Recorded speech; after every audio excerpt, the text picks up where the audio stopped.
Yeah, you earned this, eh? I have a question. How do you make a spiritual successor to Titanfall? Export. Well, not like this.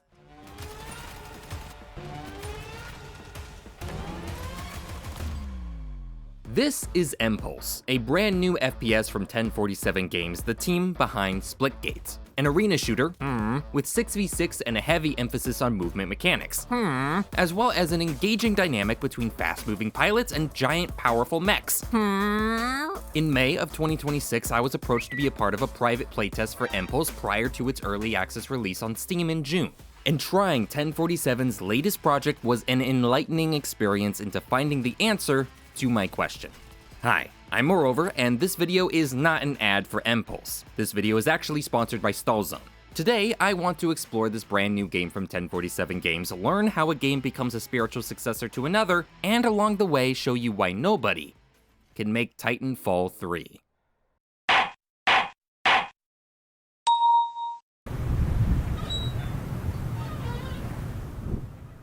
Oi, stranger, you look weary. Is all this bunny hopping and wall running leaving you nauseous? Need a break from all the high flying while still getting your fill of the action? Then maybe you need to slow things down, get your boots on the ground, and join me for a round of STALZONE. STALZONE is a massively multiplayer extraction shooter set in the living world of the Chernobyl exclusion zone. In these lands, you'll choose a side in an ever-growing conflict and venture out into the warped beyond, gathering valuable loot and progressing along an over 50-hour storyline. You okay, man? Yeah, just gruffness in my throat. In this world, you won't see your progress wiped away each week either. With no timers or resets, your playtime never ends at a single session. Hey, dude, why do you sound like a pirate? Shut up! If you're looking for an MMO with caliber, with grit, and with really, really large fellas, then come join me for STALZONE. And use my code SM26MORE to collect brand new bonuses for new players, including the Colt Walker revolver and 3 days of premium. Thank you to STALZONE for sponsoring. Now back to the video. Let's first get this out of the way. Empulse is not Titanfall 3. I'll just be honest, like, we are not trying to make Titanfall 3. Like, we're getting a lot of the Titanfall comparisons. We are Titanfall fans, so we're not shy about that. We're obviously taking inspiration, but we have our own twist on it. Empulse, despite initial impressions, is not 1047 Games copying Respawn's homework. It's better described as a mixing pot of CEO Ian Prue's favorite games. You know, huge fan of Titanfall, huge fan of the Halo series. Obviously, Splitgate we made. I love Splitgate. I mean, I'm addicted to it. And the movement Call of Duties, like Black Ops 3, one of my favorites of all time. Gunplay is a mixture of Halo and Call of Duty. The movement and mechs are Titanfall, and the visuals, oddly enough, evoke Mirror's Edge and Brink. Now let's stop comparing Empulse to other games, for now, and look at the product itself. In Empulse, you play as a pilot, lancer, a freelance mercenary who fights for either the loyalists or rebels in an unending fight against a powerful governing AI. The first thing that you will point out pretty much from the moment you start Empulse is that it is very visually bland. The entire game plays in shades of gray, the only color pops coming from the paint you use as grenades, but they don't do enough to make the landscapes feel any less like a blank canvas. Yes, I do see the early access label on the Steam page. Everything you see here is subject to change. But when a game makes a full cinematic trailer and prices their early access multiplayer live service game at $20 on launch, I am going to assume that the visuals they are presenting is what they plan to market their game around. And what they have visually is a worse version of... You were about to compare it to Mirror's Edge, weren't you? No, I wasn't. What are you talking about? Moving on. We can very easily put aside the visuals and the story of the game for the time being. All you need to know is that you're a speedy merc with a hat, wearing a jetpack, and throwing it back with a grappling hook. Movement is by far the most enjoyable part of Empulse. Hopping, sliding, wall running, it all blends together into a fast-paced blur of motion, where the more you get comfortable with a map, the more satisfying moving through the space becomes. The maps themselves are pretty uninspired, in concept design and visuals, but what they all do is give the players plenty of space to play around in. Wide open areas to fly by, tight corridors to bounce around, chokes to punch through, and tons of elevation to ride on. None of the maps may be particularly interesting on their own, but they do a great job of highlighting the movement, which is by far the most important thing for them to do. And that means they are Map Guy approved. If we were just running around the maps, playing with the movement, 9 out of 10, almost perfect, not enough water. The issues only start once the movement gets interrupted by the combat.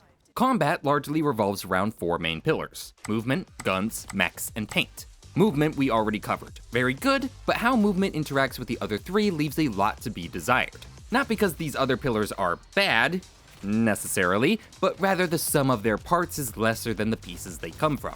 Paint and guns are both good in isolation, and even complement the movement in specific areas. The paint bombs you use instead of grenades are both thematic for the low fantasy cyberpunk environment and the biggest splotch of color you'll ever see in the entire game. Speed and jump paints add a lot to the moment-to-moment action. Either you get a boost of speed to elevate your current movement or a powerful jump to change your elevation. These tools make for great mix-ups in gameplay and for great highlights in the instance where they kickstart a big run. Movement is king in Empulse, and having one of these paints with the grappling hook makes the movement in Empulse so much faster and fluid compared to other movement shooters. On the other hand, explosive and heal paints in comparison aren't quite so engaging, more situationally usable compared to the near universal use of the first 2, and they both play to be rubs against the movement of Empulse instead of playing into them.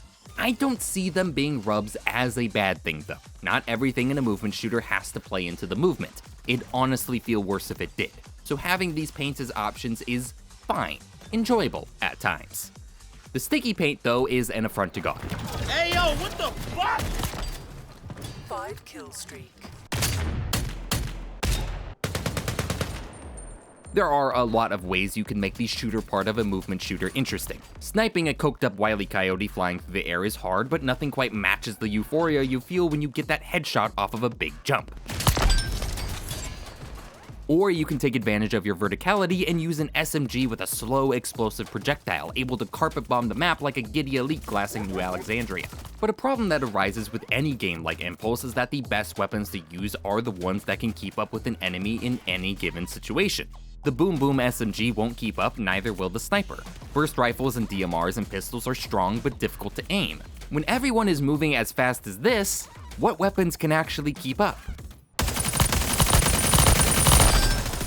The bullet hoses, that are the compressor, modulator, Volta, and Cuda, take up a majority of the gunfights you see in Empulse. In none of the other weapons will you be able to get the consistent damage that these 4 guns are able to dish out. So most engagements will see players hovering over the map, holding left click at each other while they move like the buggers from Halo. And yes, that is the second Halo reference in one section, you can't stop me! The modulator and compressor are effectively the same weapon, with the modulator being a slightly faster variation. The Volta has the gimmick of being a weaker rifle with homing projectiles, a gun whose only visual clarity as to how the homing shots function is the extra borders on the reticle. I'd ask where they got the idea for a gun with auto-aim, but we all know the answer. The Cuda is at a glance the largest variation, being a close-range SMG, but in practice has plenty of power outside of its effective range. And when you are getting a spew of bullets sent your way, the differences start to feel pretty irrelevant. Now, I haven't mentioned the oscillator not because it isn't a bullet hose, it's just an LMG that shoots in bursts. It at least feels a little different, but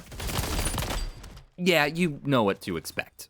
I bring all of these up because trying to shoot high-speed flying targets like these can be a pretty hard challenge, and without anything else to shoot at, yes, this is foreshadowing, it discourages a lot of new players from trying the harder but more rewarding weapons like the sniper, DMR, or burst rifle, instead gravitating towards the first weapon type they're introduced to, the one most consistently hitting these flying buggers, a bullet hose. Altogether, the gameplay of Empulse with these 3 pillars is fun, but flawed. And if left at that, would be a solid base to build a lot more out of before it leaves early access, preferably with a more developed art style. But there are not 3 pillars to Empulse's gameplay. There are 4, and the 4th is the one that changes everything. What is my purpose? You market the game. Oh my god. The mechs suck. My comparisons to Titanfall for some may have been feeling a bit forced in this video.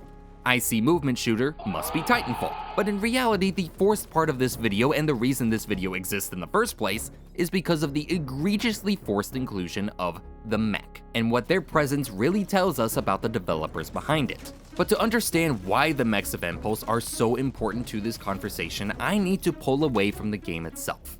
There's a large elephant in the room I have failed to mention, and it is a piece of this story that is necessary. We have to talk about 1047 Games and their breakout success in 2019, Splitgate.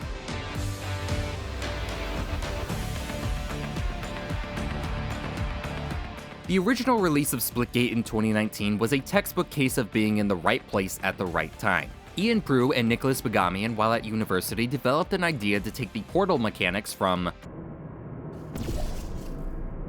and pair them with an arena shooter. This mixture of ideas would be called Wormhole and then quickly renamed to Splitgate. Splitgate was, bluntly, Halo with portals. The gunplay, level design, power weapons all evoked Halo and only Halo. Maybe a bit of COD, but mostly Halo. I say that Splitgate was the right place at the right time because Halo with portals is not a game I think would have garnered interest at the time, if not for the game coming out in the severe Halo drought between 2015 and 2021, before the craze of battle royales had completely overshadowed the arena shooter genre.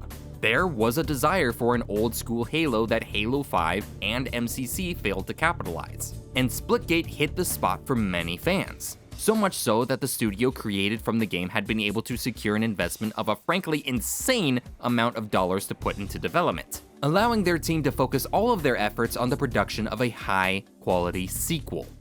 You may have already heard this story. And I wish we could have Titanfall 3. And I'm tired of playing the same Call of Duty every year. Battle Royale launches free right now, and it's fucking awesome.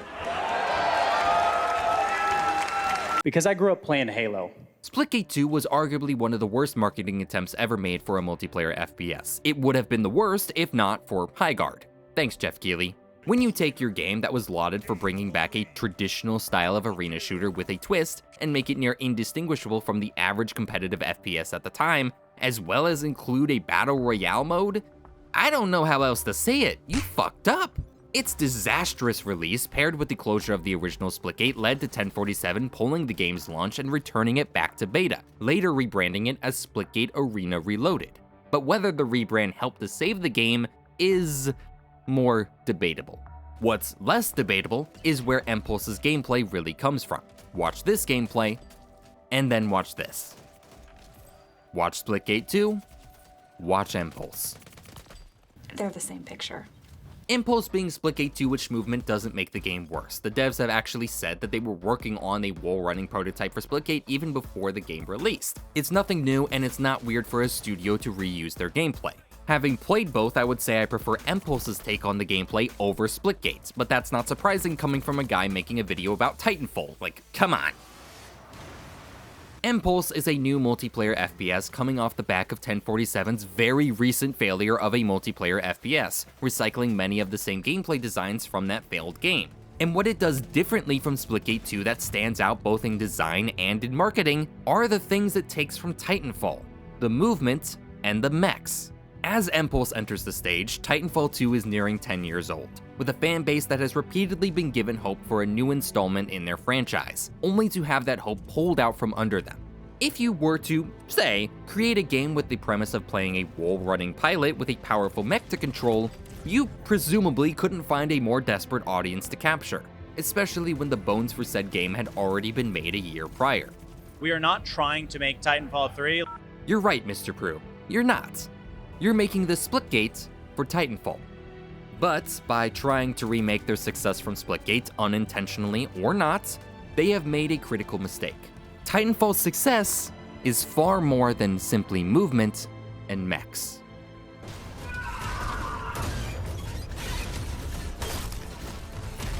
Titanfall sells you on being a highly trained soldier capable of taking out entire squadrons single-handedly, and that feeling it gives you is just as important as the gameplay itself. Matches send grunts, specters, stalkers, and reapers into the field to sell this idea. You lose not by seeing a game over and loading into a lobby, but by evacuating the planet while your enemy tries to destroy your ship. the movement, the guns, the utility, all wouldn't feel as real to you in the moment if not for the fantasy the game creates out of them. Alongside that, it is just as important to emphasize the relationship you as the pilot have to your Titan in that gameplay. Titans are not just a big metal suit you put on halfway through a match. They are intrinsic to the experience. While the beginning of any match in Titanfall sees you moving through the map as a pilot, everything you do in these moments build up to your Titan.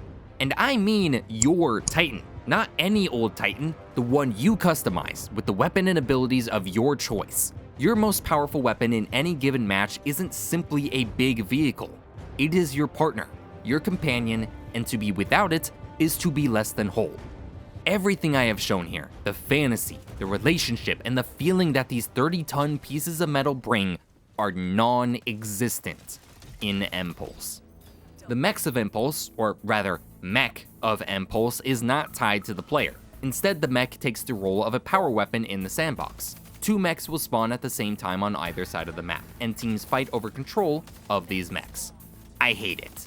In the past, when I have talked about Titanfall, I have discussed how I vastly prefer the pilot gameplay over the Titan. I simply enjoy the experience of moving around as a pilot a lot more than the power the Titan offers. With that idea in mind, I should be praising Empulse here. They made pilot gameplay the focus and Titan's a smaller part of the experience. But it's by making this change that I realize you should be careful what you wish for.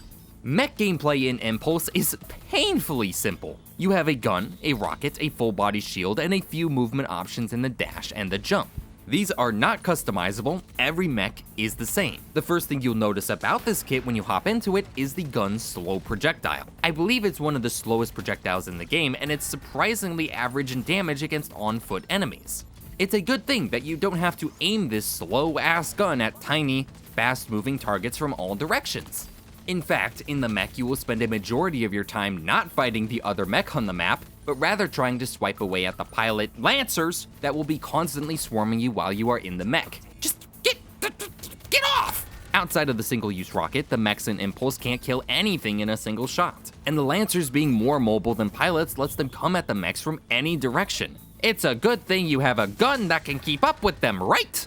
That feeling of being overwhelmed in all directions is constant in Empulse, and encourages mech pilots to stay in one corner of the map to prevent being swarmed. I am in the biggest death machine the game has to offer, and the best way for me to use it is to hide like a bitch. You will play matches where you will never see the other mech on the map for the entire game. But don't worry, you're not missing out on much. Mech versus mech gameplay is arguably worse than mech versus lancer. If you've been in a heavy duel in the other TF2, you know that the winner of a fight is more often than not the one who shoots their gun first. The same is true for mechs. If you damage the other one first, you are nearly guaranteed to win.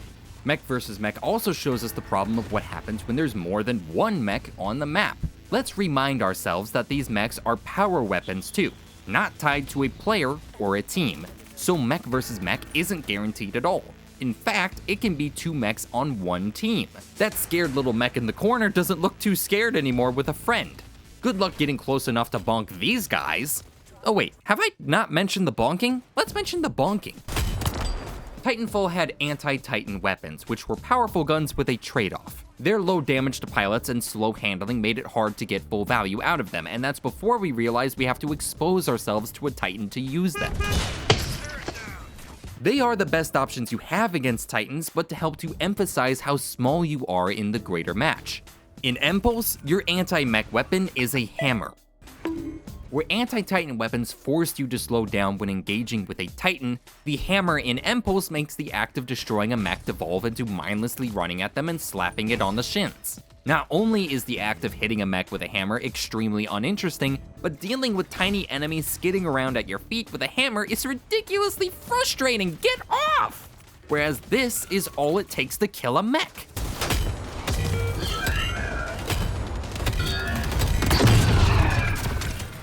And yes, you can kill normal enemies with the hammer. I don't hate when people do this, I just hate how effective it is. New drive detected. Another big problem, yes there are more problems, is that the scale of the mech is practically non-existent. You are the biggest presence on any given map in the game, yet stand above practically nothing in the environments. There are very few, if any, props around the map to set the scale of your mech against. And there isn't a single map where Lancers aren't able to easily wall bounce above you. So much emphasis on the design is focused on making a good play space for the on-foot gameplay, where little, if any, thought seems to have been given to the mechs. And that's despite core game modes being redesigned to play around them. Capture the Flag is Capture the Mech. VIP is Mech Bounty. There's a very clear effort being made to incorporate the mech into the core gameplay, but not enough of that effort is being spent on what the feeling of mechs actually brings to the experience. They feel shoehorned in for reasons you've already surmised. The mechs feel like such an afterthought that the in-universe lore doesn't even try to explain them. Why do any of these mercs have access to a military-grade death machine? How did they get them? What purpose do they serve in the conflict? I know this opening cinematic is just an excuse to get to the shooting, but seriously, what fantasy am I supposed to be fulfilling here? A bunch of dudes and dudettes in ball caps jumping around and shooting each other? What does this serve? What am I doing?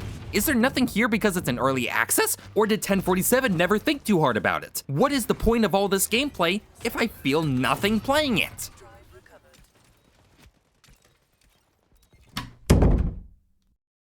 This video was produced in July of 2026. I feel it important to mention this for two reasons. One is that Empulse has been in early access for only a couple of weeks as I work on this video. And as much as I have criticized it, I do believe 1047 has the ability to turn this game into something far more than what I currently perceive it as. They have an incredibly uphill battle, whether it's the movement shooter niche, the high difficulty floor, the comparisons to Titanfall, their own history with Splitgate 2. Right now, signs are not looking good as I write this script, but you never know. I'm more than willing to say that I did have a lot of fun with Empulse, and while I do think it fails in a lot of ways to evolve the arena shooter format and the Titanfall format, I do wish to see what they do with it, and I hope they do not abandon it like they did Splitgate 2. Yes, I know they didn't abandon Splitgate 2, but you know what I mean. The second reason for pointing out the date is that the statement of this video, "Nobody can make Titanfall 3, is obviously a lie. Respawn Entertainment can.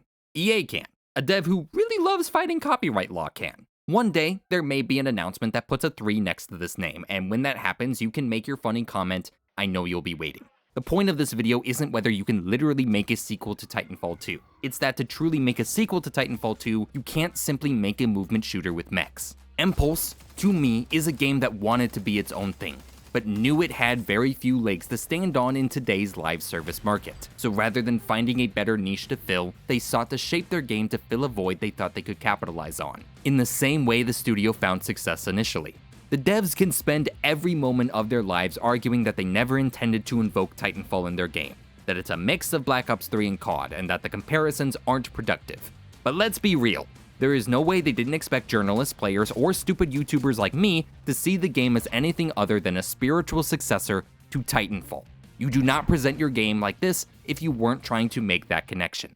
Empulse is perceived as a spiritual successor to Titanfall because, whether intentionally or not, and I do believe it's intentional, they are trying to make a game for Titanfall fans.